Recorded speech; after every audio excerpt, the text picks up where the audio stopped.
ماہ ربیع نور کی آمد کے ساتھ ہی ہر طرف خوشیاں پھیل جاتی ہیں۔ ہر مسلمان جو نبی پاک صلی اللہ تعالیٰ علیہ وآلہ وسلم سے عقیدت و محبت رکھتا ہے، اپنے طریقے سے خوشی کا اظہار کرنا شروع کر دیتا ہے۔ کوئی اپنے گھروں پر ربیع نور شریف کے جھنڈے نصب کرتا ہے، کوئی اپنے گھروں کو رنگ برنگی لائٹوں سے مزین کرتا ہے۔ گھر، گلیاں، بازار صاف ستھرے کیے جاتے ہیں اور مختلف قسم کے کھانوں کا اہتمام کیا جاتا ہے۔ کچھ افراد جن کے دل میں بغض رسول ہوتا ہے، ان چیزوں کے خلاف فتویٰ لگانا شروع کر دیتے ہیں اور کہتے ہیں کہ جلوس میلاد، ڈیکوریشن وغیرہ دین میں نئی اشیاء ہیں، ان کا تاریخ میں ذکر نہیں ملتا۔ تاریخی کتب میں عید میلاد النبی کا ذکر کہاں ہے، کون کون سے مورخین نے عید میلاد النبی کا ذکر کیا، اور سب سے پہلے باقاعدہ سرکاری طور پر عید میلاد النبی کب منایا گیا؟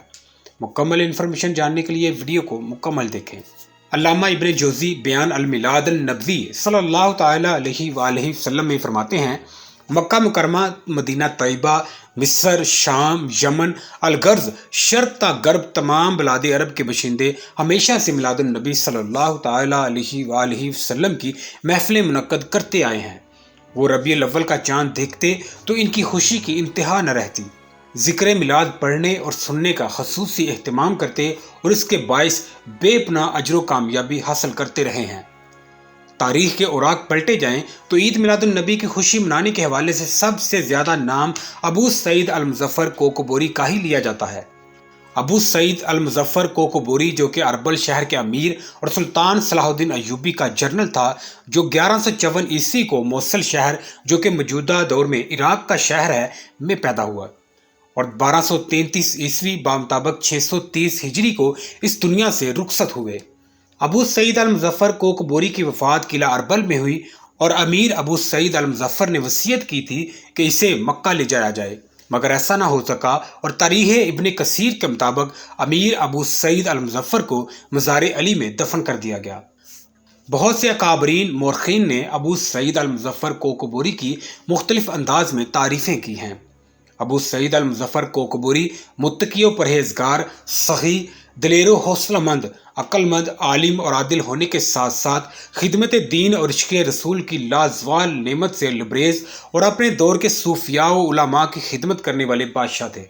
آپ نے جبل قاسیان کے قریب ایک مسجد الجامعہ المظفری کے نام سے تعمیر فرمائی اور آپ ہی نے سب سے پہلے اجتماعی طور پر محفل میلاد کا انعقاد فرما کر میلاد منایا۔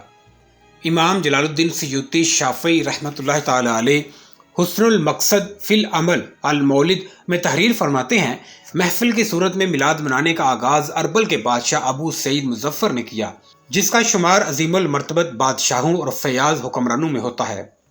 امام ابن کثیر رحمۃ اللہ تعالیٰ علیہ البدایہ والنہایہ میں فرماتے ہیں، سلطان ابو سعید المظفر ربیع الاول کے مبارک مہینے میں عظیم الشان اجتماع کا انعقاد کر کے میلاد شریف مناتے تھے۔ شیخ ابو الخطاب عمر بن دہیہ رحمۃ اللہ تعالیٰ علیہ نے میلاد النبی صلی اللہ تعالیٰ علیہ وآلہ وسلم کے بارے میں التنویر فی مولد البشیر والنذیر کے نام سے ایک کتاب لکھی۔ بادشاہ ابو سعید المظفر نے شیخ کو اس تصنیف پر 1000 دینار بطور انعام دیے۔ مزید فرماتے ہیں کہ بادشاہ ابو سعید المظفر کوکبوری ہر سال محفل میلاد النبی صلی اللہ تعالیٰ علیہ وآلہ وسلم پر 3 لاکھ دینار خرچ کیا کرتے تھے اور مہمان خانے پر 1 لاکھ دینار خرچ فرماتے تھے۔ امام شمس الدین احمد بن محمد المعروف ابن خلقان رحمۃ اللہ تعالیٰ علیہ بادشاہ اربل مظفر الدین کے سخاوت، صدقہ و خیرات اور اچھے کاموں کو بیان کرنے کے بعد فرماتے ہیں، ان کی محفل میلاد کا بیان احاطہ سے باہر ہے۔ ہر سال محفل میلاد میں اربل کے قریبی شہروں مثلاً بغداد، موصل، سنجار اور جزیرہ وغیرہ سے کثیر لوگ اس میں شرکت کرتے، جن میں فقہاء، صوفیاء، واعظین بھی شامل ہوتے، اور ان کی آمد کا سلسلہ ماہ محرم سے ماہ ربیع الاول کے شروع تک جاری رہتا۔ 20 یا اس سے زائد لکڑی کے کعبے بنائے جاتے، ہر کعبہ 4 یا 5 درجے پر مشتمل ہوتا۔ عید میلاد النبی کی رات قلعے میں کثیر شمعیں روشن کرواتے۔ میلاد النبی کی صبح صوفیاء، فقہاء، واعظین، قراء اور شعراء کو عمدہ لباس تحفے میں دیتے اور عام عوام، فقراء، غرباء، مساکین سب کے لیے کثیر مقدار میں بہترین مختلف قسم کے کھانوں کا اہتمام فرماتے تھے۔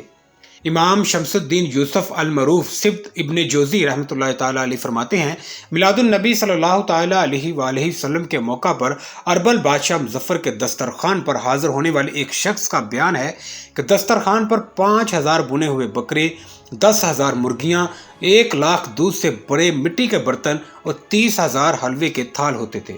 کچھ لوگ جو عید میلاد النبی صلی اللہ تعالیٰ علیہ وآلہ وسلم سے بغض رکھتے ہیں، وہ سلطان ابو سعید المظفر کے سیرت و کردار پر اس لیے بھی اعتراضات کرتے ہیں کہ سرکاری سطح پر اس دھوم دھام کے ساتھ میلاد النبی متعارف کروانے والے ابو سعید المظفر کوکبوری ہی تھے، حالانکہ ان سے پہلے بھی مسلمان عید میلاد النبی کی خوشی میں اچھے کپڑے پہنتے، نظر و نیاز کا اہتمام کرتے تھے۔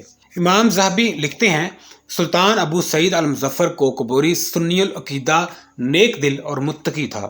امام ذہبی ابو سعید المظفر کوکبوری کے جشن میلاد منانے کے بارے میں لکھتے ہیں، الفاظ ملک مظفر کے محفل میلاد مصطفیٰ صلی اللہ تعالیٰ علیہ وآلہ وسلم منانے کا انداز بیان کرنے سے قاصر ہیں۔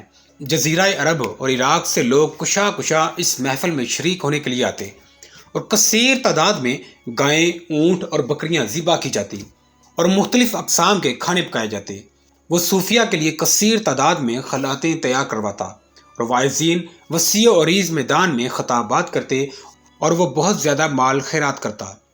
ابو سعید المظفر الدین وہ حاکم تھا جس نے 629 ہجری میں تاتاری فوج کے مقابلہ میں جم کر مقابلہ کیا اور تاتاری فوج کو بھاگنے پر مجبور کر دیا۔ امام ابن کثیر لکھتے ہیں کہ جب ابو سعید المظفر الدین پہلی دفعہ بغداد شہر میں داخل ہوا تو سواروں کی جماعت نے اس کا استقبال کیا اور خلیفہ نے 2 دفعہ اسے بالمشافہ سلام کیا، اور یہ اس کا شرف تھا جس پر بقیہ اطراف کے لوگ رش کرنے لگے۔ دوستو، جہاں پر ربیع نور شریف میں سرکار مدینہ صلی اللہ تعالیٰ علیہ وآلہ وسلم کی آمد کی خوشی میں جلوس میلاد اور ڈیکوریشن وغیرہ ایک مستحب اچھا عمل ہے، وہیں ہمیں حقوق العباد کا بھی خیال رکھنا چاہیے۔ امید کرتا ہوں کہ میری یہ انفارمیٹیو ویڈیو آپ کو اچھی لگی ہوگی۔ ویڈیو کا متعلق اپنا فیڈ بیک کمنٹس باکس میں ضرور دیں اور میرے چینل اردو نالج کو سبسکرائب ضرور کریں۔